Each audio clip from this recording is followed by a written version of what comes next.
ada banyak akhir-akhir ini kan suaminya nggak bekerja, istrinya yang bekerja. Kalau berdasarkan pendapat Bapak kan itu ada kesepakatan bersama. Tapi bagaimana hubungannya dengan surat 33 dan ayat 33 itu? Wah, ini pertanyaan bagus sekali nih, Pak. Gitu. Iya. Baik, jadi namanya dinamika ujian hidup dalam kehidupan rumah tangga macam-macam, itu ya, Mbak. Poinnya begitu.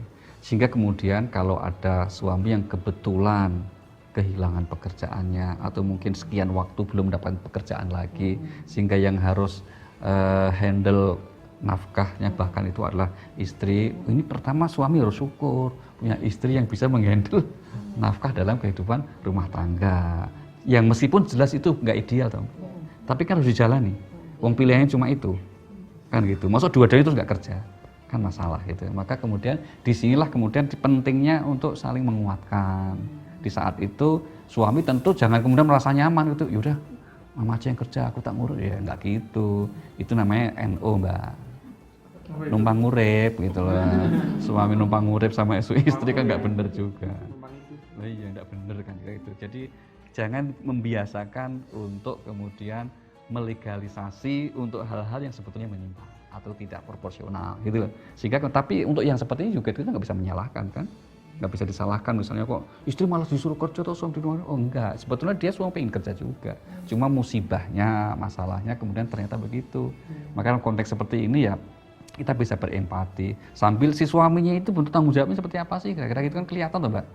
Ya misalnya gini, ternyata dia emang bisa menghandle kehidupan rumah tangga dan juga terus berikhtiar untuk mencari nafkahnya. Kalau belum ketemu itu ya, kalau Habib bilang rezeki itu kan ditetapkan oleh Allah. Oh begitu. Jadi harus optimis itu gitu. juga ada sebagian pandangan pria muslim gitu menganggap kalau dia ngurus urusan rumah tangga itu kayaknya tidak cocok gitu ya.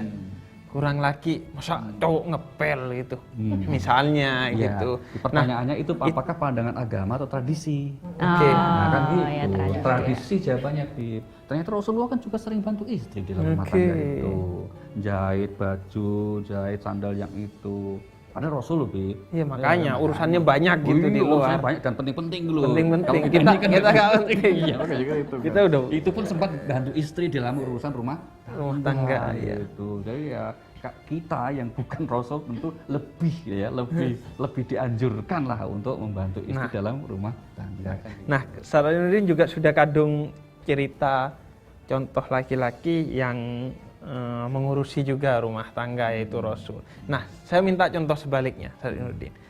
Contoh perempuan yang sudah terjamin kemuslimahannya, tapi dia juga ngurusin urusan pekerjaan, bisnis gitu dalam Islam. Ya kalau kita lihat sejarah ya, Khadijah radhiyallahu anha itu kan jelas itu. Beliau itu bukan hanya pengusaha loh, kalau kita lihat sirah itu. Bukan hanya seorang pengusaha wanita, tapi yang melanjutkan usaha sejak beliau bernikah itu termasuk pengusaha. Jadi ketika suaminya wafat, pertama kan beliau nikah, kan janda kan, suami wafat itu pengusaha. Itu sudah bantu suami. Maka terus kemudian ketika suaminya wafat, dia meneruskan usaha itu dan menjabat sebagai Ikatan Wanita Pengusaha Mekah. Saat itu, Mbak. Coba itu singkatannya apa? Ternyata, kan gitu. Kalau Indonesia kan ada Ikatan Wanita Pengusaha Indonesia ya. Iya. Tapi ini beliau itu jabatannya Ikatan Wanita Pengusaha Mekah. Berarti kan tidak hanya urus usaha ya, tapi ternyata juga bisa mengorganisir atau memimpin atau katakanlah menjadi sosok yang dihormati di kalangan para pengusaha, termasuk pengusaha pria.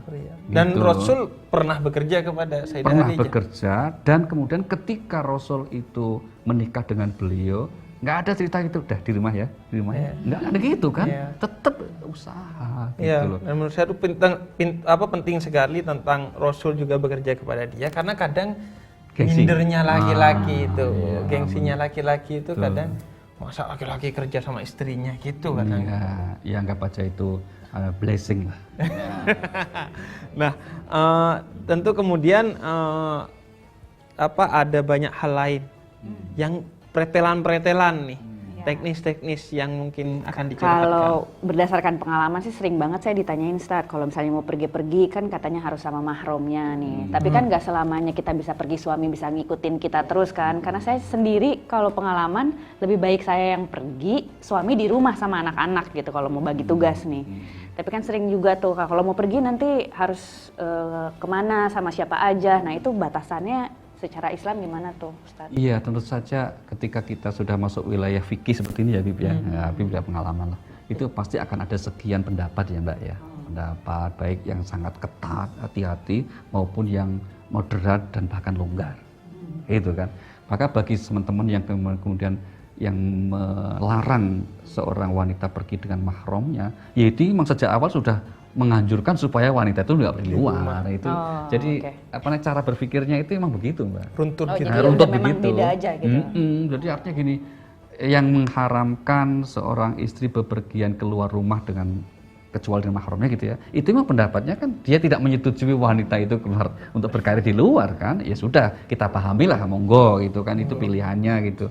Sehingga kemudian bagi yang membolehkan itu kan dengan alasan apa? Pertama, kita ada understanding, saling pengertian. Yang kedua, kata kuncinya itu ada trust, ada sebuah kepercayaan gitu loh, bahwa istri saya tidak akan macam-macam, tidak aneh-aneh, dan meskipun tidak dengan mahram utamanya, tapi dengan teman-temannya yang juga selama ini kita percaya kelompoknya adalah baik-baik juga. Maka yang seperti kan sebetulnya bepergian dengan mahram itu kan salah satu bentuk kehati-hatian, bentuk kehati-hatian supaya tidak terjadi hal-hal fitnah dan seterusnya gitu.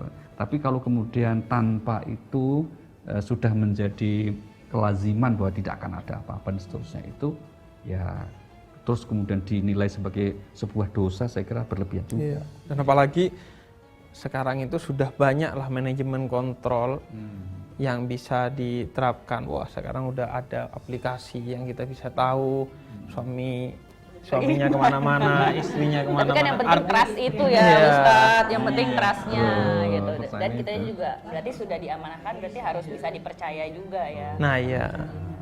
Jadi di sisi lain juga si perempuan atau si istri juga harus menjaga kepercayaan itu. Ya. Betul sekali itu. Nah, terus pertanyaan selanjutnya tentang ruang lingkup fashion juga sering banget tuh Ustadz. Karena kan kita jualannya baju, nggak mungkin jualan baju kan tanpa berdandan gitu. Pasti buntut-buntutnya juga harus ada make up juga, harus mempercantik diri. Ditambah lagi kalau industri fashion juga industri yang memang fashion show dilihat sama orang-orang gitu. Itu juga gimana tuh Ustadz? Iya, jadi merujuknya ke sama tadi, Mbak. Pasti akan ada perbedaan pendapat di situ ya.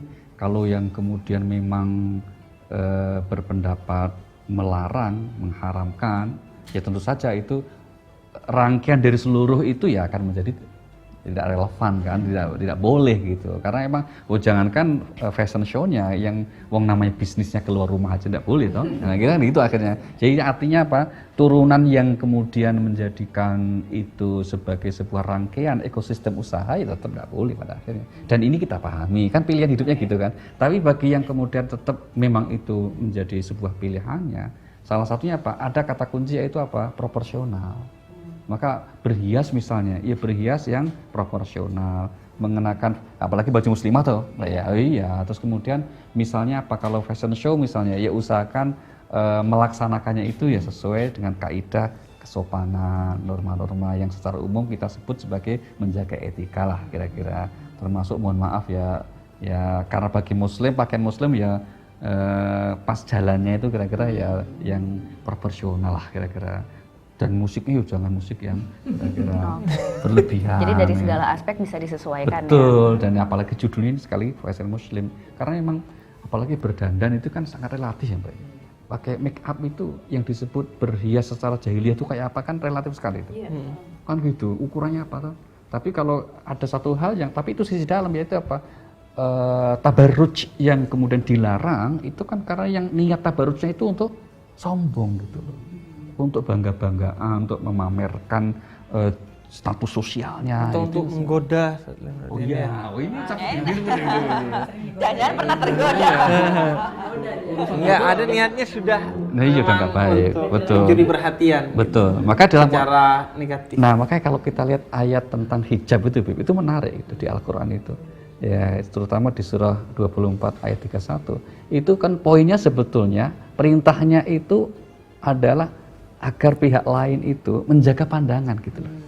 Poinnya di situ. Bukan kita objek yang itu, tapi kamu itu. Sekarang gini, misalnya logikanya. Kalau ada seorang gadis pakai muslimah ini. Pakai muslimah bagus syar'i gitu ya. Terus saya lototin terus itu dosa enggak, Bib? Yang dosa ya. Lah iya makanya kan itu dosa kan. Jadi ayat itu himbauannya ke saya gitu loh.